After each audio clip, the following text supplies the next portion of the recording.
You've signed on, but it's not a done deal yet. Arizona Senator Kyrsten Sinema has been standing previously against tax increases of any kind. Do you know where she stands on this bill?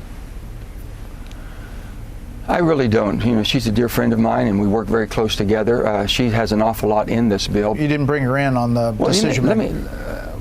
I didn't bring anybody in because I didn't want anyone to be disappointed again. She has a tremendous input in this piece of legislation. This is things that everyone has worked on over the last 8 months or more.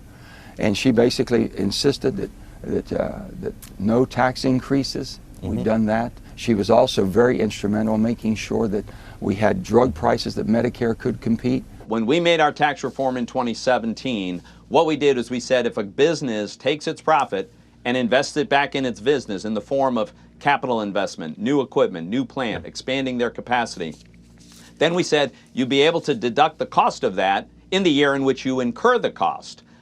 The Democrats are saying we got to bring that to an end despite the huge surge in capital expenditure that it brought us. And instead they're going to say you only get to recognize a small fraction of that. They're going to raise the cost of investing in a business. It may be disinflationary by causing a recession.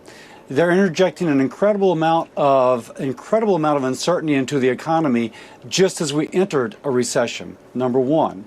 Number two, 50% of the taxes on business are on manufacturers. I think what we're doing is inducing them to move to Asia.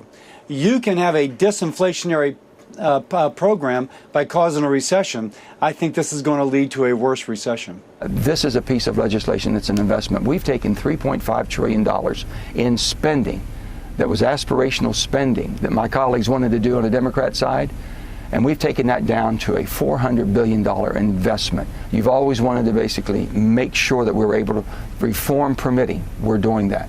You wanted to pay down debt. We're doing that. You wanted more manufacturing. We're doing that. The Senate leaves for August recess at the end of this week. That's the schedule anyway. Will you have passed this legislation before you go back home to West Virginia? I sure hope so. I think that's been the plan.